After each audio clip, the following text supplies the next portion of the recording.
हज़रत अबू ज़र रज़ियल्लाहु ताला अन्हु फरमाते हैं, अल्लाहु अकबर, ये एक हदीस शरीफ है जो बहुत यानी कम लोग तक पहुंची है। ये हदीस तबलीग के तौर पर पहुंचा रहा होती है, आप तक पहुंचे और आगे तक भी पहुंचे। मेरा ऐसा अंदाजा है कि अक्सर लोग तक ये हदीस नहीं पहुंची।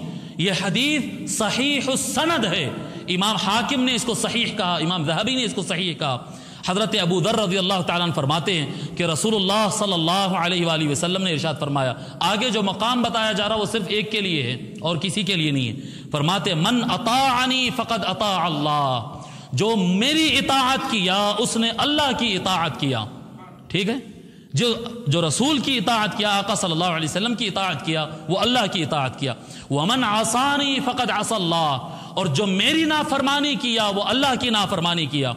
फिर आगे फरमाते वमन अताअ अलीयन फ़क़द अताअनी, जो अली की इताअत करता है वो मेरी इताअत करता है।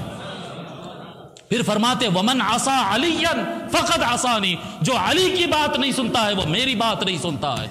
और ये मकाम मैं आपको यानी यकीन के साथ कह रहा हूं, 5-6 साल की तो कम से कम मेरी तहकीक है, मैं बता रहा हूं आपको यकीन के साथ कि ये मुकाम आका सल्लल्लाहु अलैहि वसल्लम मौला अली के अलावा किसी की नहीं बयान की है कि उनका कह देना मेरा ही कहना है। ये मुकाम सिर्फ मौला अली का है। उनका कहना मेरा कहना है। उनकी बात न सुनना मेरी मासियत करना है, मेरी नाफरमानी करना है। यह आका सल्लल्लाहु अलैहि वसल्लम का इरशाद है।